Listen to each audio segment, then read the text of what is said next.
Okay guys, we're back. We are talking to Lunga Sitemela's trainer, Emil Brice.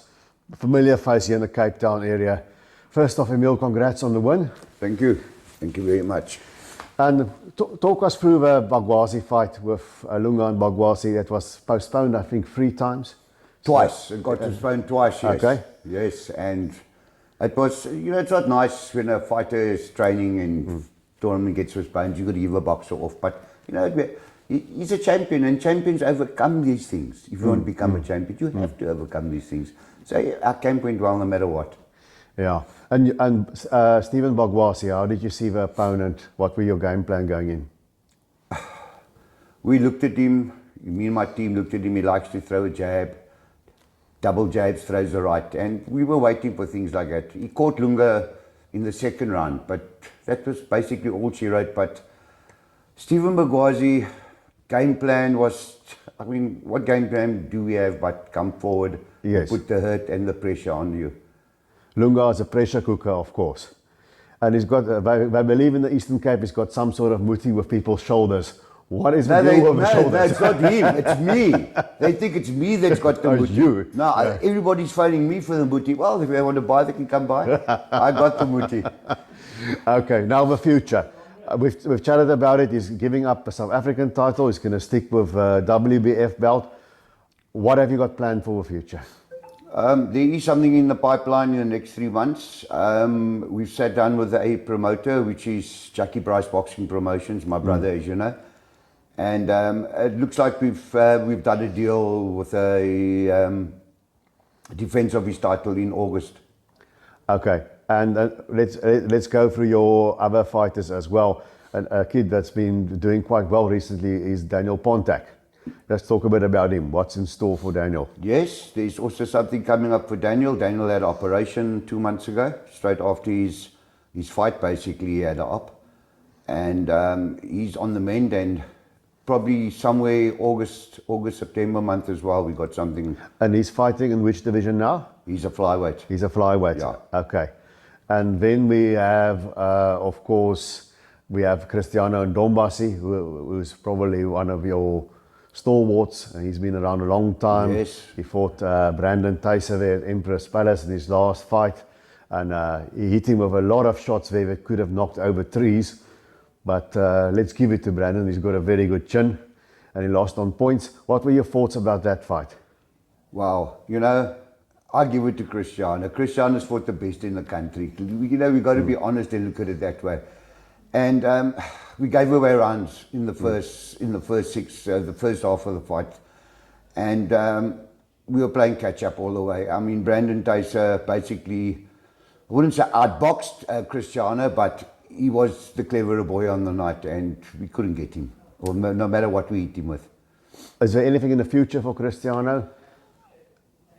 Yeah, well, I've been promised 6 months ago by Mr. Berman and Jeff Ellis. I'm still waiting for the call, but let's hope there's something in the pipeline. There might be something in the pipeline. I can't talk too much about it, but there is something happening, yeah. And then another fighter of yours that's on the up and up, Pierre Fischer. What's going on there? Yes, I'm hoping Mr. De Vries will get him into the rankings. Andre, if you're listening. Yes, please, Andre, listen. 90% of Kadri's opponents we knocked out, and Kadri went the distance with him. And I feel it's time for Pierre Fischer. You haven't got many. You've got a small window with boxers, especially if they come to you late in life. So let's make it happen. You mentioned Kadri. Do you want to fight Ismail Kadri? Well, if they put the fight that day, we'll take the fight.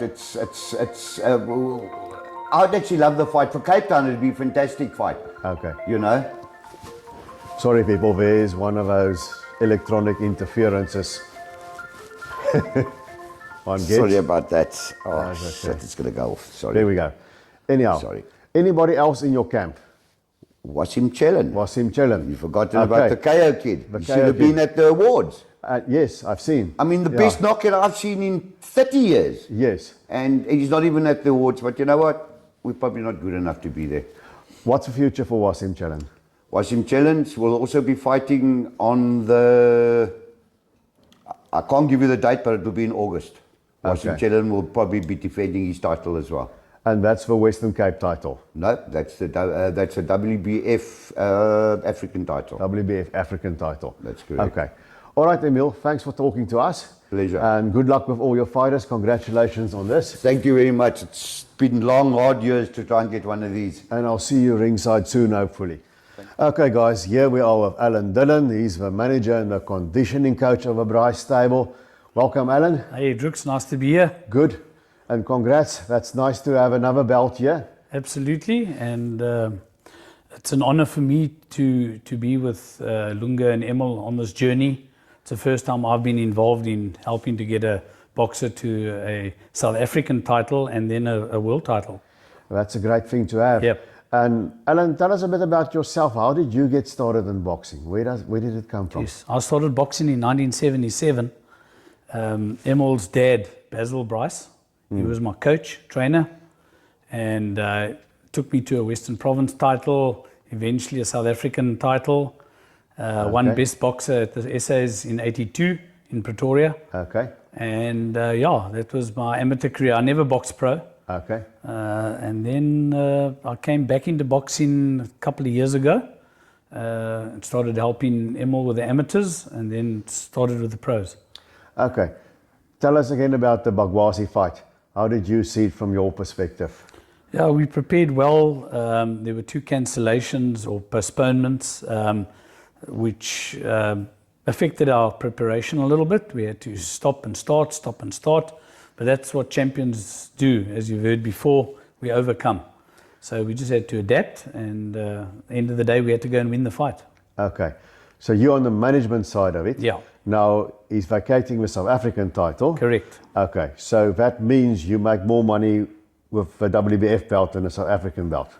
Well, would that be correct? That, in theory, that's how it works. Yes. But the big thing here is, getting the right fight, the right sponsors, the right venue. There's a possibility that Lunga will be fighting overseas. He won't be fighting in South Africa. He might be fighting in South Africa. That's also on the cards. But we're looking for promoters who are willing to put their money where their mouth is and give us the best deal possible. And that's our job, Professional boxing is a business. Yeah. Amateur boxing is a sport. Given that, and we're talking about overseas fights, the fight with Yakubov in Ekaterinburg in Russia, is that a kind of opportunity that you guys would like again? Or do you want to take it slower? Or would you, theoretically, if it could happen, would you like a rematch with somebody like Yakubov? Yeah, we tried to get a rematch with Yakubov. They weren't interested. I'm not sure what they're like now at the moment. But the main thing is what's best for Lunga. We all know in pro boxing there's some fighters we want to keep clear of for as long as we can, till the time is right. It's not just fighting a guy because he wants to fight you. Yes. Styles make fights as well. So you might come up against a boxer whose style is not good for you. Yes. Which could put you at risk. And Yes. our role here with Lunga, with all our fighters, is to make sure that we get the best deal for them and ensure that their career is as long as possible and as successful as possible. Okay. So sometimes in pro boxing we've got to avoid boxers. Yes. We've got to avoid fighters. Everyone knows that. Not everybody wants to say that, but that is the truth. Styles make fights, and sometimes a style that's not going to work for you is not the type of fight you want to take, unless the money's right. You almost fought Azinga Fuzile with Lunga. Was that close? I was on my way to packing my bags on going to East London, and then I got the call, I think, from Jack Brice that no, it's off. Yeah. And I was supposed to be the commentary. I think I just had that blue suit tailored in and pulled my stomach in, and I had to pull it in for a few hours, but then it was cancelled. Is that a fight that you would be interested in the future? Although Fuzile has moved up to lightweight now, and you guys are comfortable at this weight? Azinga's a great fighter. Take nothing from Azinga. Don't write Azinga off. He's still here. Azinga's moved back into junior lightweight or super feather. Has he moved down again? He's moved down. Okay. So he's back in our division. Yeah. It's a fight. It's a dream fight with a dream purse, with a dream crowd at a dream venue. But whether that'll happen soon, I don't know. Azinga's camp has got plans for him. I think he's with Elias Shabalala now. Okay. He's the promoter. So nothing's impossible, but it's definitely a fight that I think South Africans want to see, Lunga against the Zinga. Your other fighters in the stable, Cristiano Ndombasi, Daniel Pontek, Pierre Fischer, Wasim Challen. Yeah. Anything about those guys that you would like to mention or say? Yeah, well, let's kick off with Daniel Pontek. I think I speak under correction, but I know in the WBC rankings they had him listed as 36 at one stage. He's got a lot of potential. There's big things that are going to come out of him still. We just got to get him the right fights. He is the international WBF flyweight champion. Yes, that's correct. He Wasim, looked very good in that fight. very by the way. good, Yeah. and he hit the body, he hit the head. Yes. He fought a guy that had a lot more experience in him, and he took that guy apart. Wasim Challen, he's coming on beautifully. We were contacted recently for him to fight for the SA title against, what's his name now? The current SA champion, the welterweight champion. Wasim was offered that fight. We turned it down. Wasim's not ready for it yet. Okay. So you don't want to rush your boys. You don't want to overmatch them too early in their career. But he's got a great career ahead of him if he just keeps on doing what he's doing. Pierre Fischer, dynamite. He's on track. He's hungry like a wolf. He listens, he trains hard, he puts in a lot of work. So there's a lot of scope still for Pierre. We're just trying to get him into the rankings.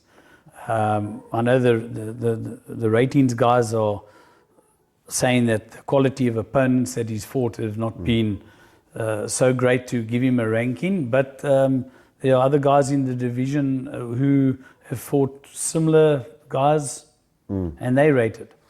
Okay. So we'll persevere. Yeah. We'll persevere, and Cristiano Ndombasi, one of the most underrated boxers I think in South Africa, if not in Africa. He's dangerous. He can hit. Very dangerous. He can hit. He can take a punch. There's still a lot of fight left in Cristiano, and we're hoping to get him some good fights with quality opponents with a quality purse as well. His name just popped up in my head now, Jimmy Mabunji. Oh, Jimmy. Is he still going? Is it Jimmy Wrong Turn or is it Jimmy the Beast? Jimmy, I remember him as Wrong Turn, but you can interchange it to the Beast as well. But yeah, Jimmy, look here, Jimmy's coming to the end of his career now, but he gave Alex Kabangu a good run for his money. I thought Jimmy won that fight, to be honest with you. I thought he shaded him. We're hoping for a rematch, but over 8 rounds, not 6 rounds. Okay, yeah. Because he gets stronger as a fight goes on. He does. And Jimmy's not scared. Eh? Jimmy's in his 40s now. No? Yeah. He's how old now? 40, 41. 41. Yeah, and he's not scared anymore. Yeah, we know that. Yeah, that's good times to fight. He does. Okay, guys, that's it from the Brice camp. Remember, punch that like button and hit the subscribe. Alan, thanks for talking to us. Great being here. Pleasure as always. Thank you. Yeah. See you at ringside. And guys, remember, keep those hands up.